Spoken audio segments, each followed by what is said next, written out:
2008-এর সময় যে কারেকশন হয়েছিল লিহম্যান ব্রাদার্সের, সেই কারেকশনের সময় অনেকগুলা বড় বড় ব্যাংক আমেরিকার ফেল হয়ে গেছিল। সেই সময়ও যদি মার্কেট ছিল, মার্কেট কোথাও যায়নি, সেই জায়গার থেকে আজকের দিনও অনেক উপরে মার্কেট।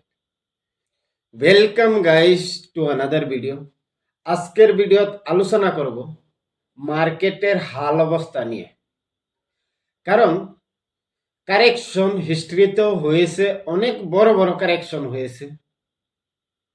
সেইগুলা কারেকশনের বিষয়ে ইউটিউবে অনেক ভিডিও আছে।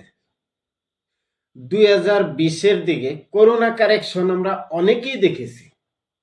1-2 মাস কারেকশনটা একদিকে চলেছে, তারপর একদিকে একটা লম্বা র্যালি দিয়েছে।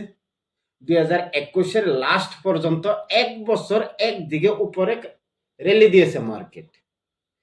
কিন্তু এবারের কারেকশনটা অল্প ডিফারেন্ট। কারণ কি, এবারের কারেকশনটা নিফটি অল টাইম হাই ছিল, 26,000 পার হয়েছিল। সেই জায়গার থেকে কারেকশন স্টার্ট হয়, ডাউনে আসলো 25,000, 24,000 আসলো। সেই জায়গার থেকে আরেকবার উপরে যাওয়া স্টার্ট, 25,000 ক্রস করেছে।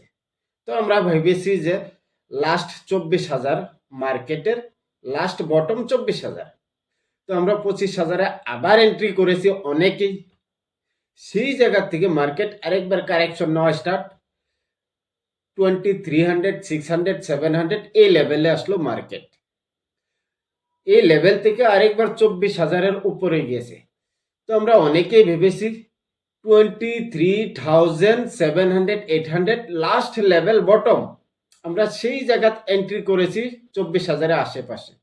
সেই জায়গার থেকে মার্কেট আরেকবার কারেকশন হয়েছে। তো বর্তমান যদি দেখি 23,000-এর লেভেলটাও ব্রেক করে নিচের দিকে আসছে মার্কেট। তো এই কারেকশনটা অন্যান্য কারেকশনের থেকে অনেক কি ভিন্ন ধরনের কারেকশন। উপরে যাচ্ছে আরেকবার নিচের দিকে, উপরে যাচ্ছে আরেকবার নিচের দিকে, কিন্তু মার্কেট আসছে নিচের দিকে। উপরে গিয়ে অনেকগুলা মানুষকে এই জায়গায় ট্র্যাপ করতেছে। ট্র্যাপ মানে কি, উপরে যায় সেই জায়গায় অনেকগুলা রিটেল ইনভেস্টর যারা নাকি নিউ মার্কেটে বেশি দিন এক্সপিরিয়েন্স নাই, তারা ভাবে যে মার্কেট তো ভালো অবস্থায় চলে আসছে। সেই জায়গায় এন্ট্রি করে তারপর সেই জায়গা থেকে আরেকবার নিচে আরেকটা লো লেভেলে মার্কেট চলে আসে। তো এরকম মার্কেটে যদি কিবা সেল বাই করেন, লং টার্মের জন্যই হোক শর্ট টার্মের জন্যই হোক, অনেক সাবধানে করতে লাগবে। কারণ আমরা সবাই জানি মার্কেট তো যাবে উপরেই। যেই সময় নাকি 2008-এ লিহম্যান ব্রাদার্সের কারেকশন হয়েছিল, সেই সময় আমেরিকাতে অনেকগুলা ব্যাংক ফেল হয়ে গেছিল। তো সেই ব্যাংকগুলাই যে উইথড্রল আমরা ব্যাংকের থেকে নিই, ব্যাংকে আমরা ক্যাশ ডিপোজিট থাকলে যে উইথড্রলগুলো আমরা ব্যাংকের থেকে নিই, আমরা টাকাগুলা বের করি। তো আমেরিকার অনেকগুলা ব্যাংক সেই সময় উইথড্রল দিতে পারছে না। তার মানে পাবলিকের টাকা পাবলিকে ব্যাংক থেকে নিবে, কিন্তু ব্যাংকে দিচ্ছে না, কারণ ব্যাংকের কাছে লিকুইডিটি ছিল না, টাকাই ছিল না দেবার জন্য। তো সেই সময়েও মার্কেটে যে কারেকশনটা এসেছিল, ভারতবর্ষের স্টক মার্কেট, ইউএস এর স্টক মার্কেট, পুরা দুনিয়ার স্টক মার্কেট নিচে এসেছিল সেই কারণে। আর যদি লং টার্মে দেখি আমরা, বর্তমান সময়ে সেই লেভেল থেকে অনেক উপরে আছে স্টক মার্কেট। আর স্টক মার্কেটের কোম্পানিগুলার যদি উন্নতি দেখি, গ্রোথ দেখি, বর্তমান সময় কিন্তু অনেক উপরে আছে 2008-এর মোকাবেলায়। তো দেখুন, বর্তমান সময়ের কারেকশন অনেকগুলা ফ্যাক্টরের জন্য হচ্ছে, সেটা আমরা সবাই জানি। আর অলরেডি কয়েকটা ভিডিওতে আমি আলোচনা করেছি। ডেইলি একটা ভিডিও আপলোড দিই ফেসবুকে, ইউটিউবে, এগুলা বিষয় নিয়ে। আমার ভিডিওগুলা কোনো ধরনের টিপস থাকে না যে এই স্টক বাই করেন 100 গুণা, 150 গুণা, 200 গুণা হবে, বা 100%, 200%, 300% রিটার্ন দেবে, এরকম ধরনের টিপস নেই। কিন্তু আমার ভিডিওগুলা যদি দেখেন, বিয়ের মার্কেটেও আপনার মনে ভয় আসবে না। ভালো ভালো কোম্পানি কি হিসাবে বেছে নিতে পারবেন, সেই টপিকগুলার উপরে, যে টপিকগুলা নাকি শিখলে আপনি নিজের পায়ে দাঁড়াতে পারবেন, এই স্টক মার্কেট থেকে কিছু করতে পারবেন। কোনো জায়গায় টিপস দেখতে লাগবে না, নিউজ চ্যানেল দেখতে লাগবে না, বা কমেন্ট বক্সে গিয়ে ভালো একটা স্টকের নাম বলুন এরকম করতে লাগবে না। এরকম হতে পারবেন লং টাইমে যদি ডেইলি ভিডিওগুলা দেখেন। কারণ আমি বিশ্বাস করি কি, একজনের কাছের থেকে টিপস নেওয়ার থেকে যদি নিজে শিখে যান, এটা অনেকই ভালো আপনার জন্য। তো এই মার্কেট কারেকশনের কি কি কারণ, কতদিন চলবে, এই সবগুলা টপিকের উপরে কিন্তু আমি ভিডিও বানিয়ে রাখছি। অলরেডি আমার ফেসবুক পেজেও আছে, তারপর ইউটিউব চ্যানেলেও আছে। তো সেই টপিকগুলার বিষয়ে আলোচনা করব না। আজকে যদি দেখি নিফটি 100 দেখলে 0.76% কারেকশন হয়েছে। নিফটি মিড ক্যাপ দেখলে 2.39% কারেকশন হয়েছে। যদি আমরা নিফটি স্মল ক্যাপ 400 দেখি 2.5%-এর বেশি কারেকশন হয়েছে। যদি নিফটি স্মল ক্যাপ 100-কে দেখি 3.5%-এর আশেপাশে কারেকশন হয়েছে আজকে 14 ফেব্রুয়ারি ডেট 2025। তো এর পিছে অনেকগুলা ফ্যাক্টর আছে, সেইগুলার বিষয়ে আমি অলরেডি আলোচনা করেছি। কিন্তু আজকের কারণটা হচ্ছে মেইন, যদি দেখি তারিফ, ট্রেড ওয়ার। তো আমেরিকার প্রেসিডেন্ট ডোনাল্ড ট্রাম্পের একটা স্টেটমেন্ট এসেছে যে আমেরিকার কোম্পানিগুলা বিভিন্ন দেশে অনেকগুলা প্রোডাক্ট সেল করতেছে টাইম টু টাইম। তো সেই প্রোডাক্টগুলার উপরে অনেকগুলা গভর্নমেন্টে অনেকগুলা কান্ট্রিতে ট্যাক্স দিতে হচ্ছে ডাইরেক্টলি। তো এই জন্যে আমেরিকায় এবার থেকে সবগুলা দেশেরই ট্যাক্স নেবে যদি কোনো দেশে আমেরিকাতে কোনো প্রোডাক্ট সেল করে। তো সেই ক্ষেত্রে দেখতে গেলে ভারতবর্ষের অনেকগুলা কোম্পানি আমেরিকাতে সেলস করে, বিজনেস করে। তো সেই ক্ষেত্রে একটা ডাইরেক্ট ট্যাক্স চলে যাবে আমেরিকাতে। তো এই ভারতবর্ষের কোম্পানিগুলার প্রফিট কিন্তু কমে যাবে। যদি মেইন সেক্টরগুলো আমরা দেখি, অটোমোবাইল, ফার্মা সেক্টর, তারপর আরেকটা মেইন সেক্টর হচ্ছে আইটি সেক্টর। ভারতবর্ষের যেগুলা নাকি টেকনোলজি কোম্পানি আছে, আইটি কোম্পানি আছে, এই সবগুলা কোম্পানির মেইন বিজনেস হচ্ছে বা মার্কেট হচ্ছে ইউএস, আমেরিকা। তো এই ট্রেড ওয়ার আসার পর থেকে এই সবগুলা কোম্পানির প্রফিট কিন্তু কমে যাবে। এর ফলে মার্কেটে আজকে এত বড় কারেকশন। যদি আমরা মিড ক্যাপের কোম্পানিগুলা দেখি বা স্মল ক্যাপের কোম্পানিগুলা দেখি, 4%, 5%, 6% করে কারেকশন হয়েছে।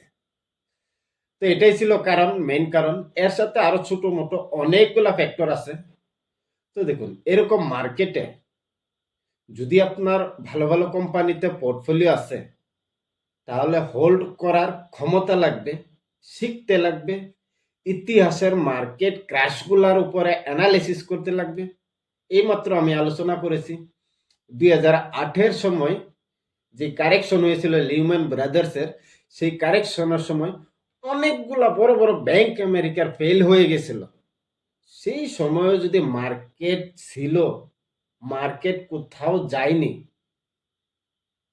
সেই জায়গার থেকে আজকের দিনও অনেক উপরে মার্কেট। তো এই সময়ও যদি অনেকগুলা টপিকের উপরে বর্তমান সময়ে আলোচনা চলতেছে, বা অনেকগুলা ফ্যাক্টর ভারতবর্ষতেই হোক বাকি গ্লোবাল ফ্যাক্টরেই হোক, সেইগুলার কারণে মার্কেট নিচে আসছে। তো লম্বা সময় পর তো মার্কেট যাবে উপরেই।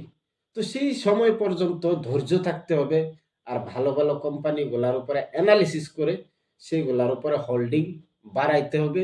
আর যদি আপনার এক্সপিরিয়েন্স নাই, আপনি এই জায়গার থেকে সেই জায়গার থেকে নিউজ থেকে, কোনো ফেসবুক পোস্ট থেকে, কোনো ইউটিউবের ভিডিওর কমেন্ট থেকে যদি টিপস নিয়ে ইনভেস্ট করেছেন বা করতেছেন, তাহলে এই সময় অনেক সাবধান থাকতে লাগবে আপনার।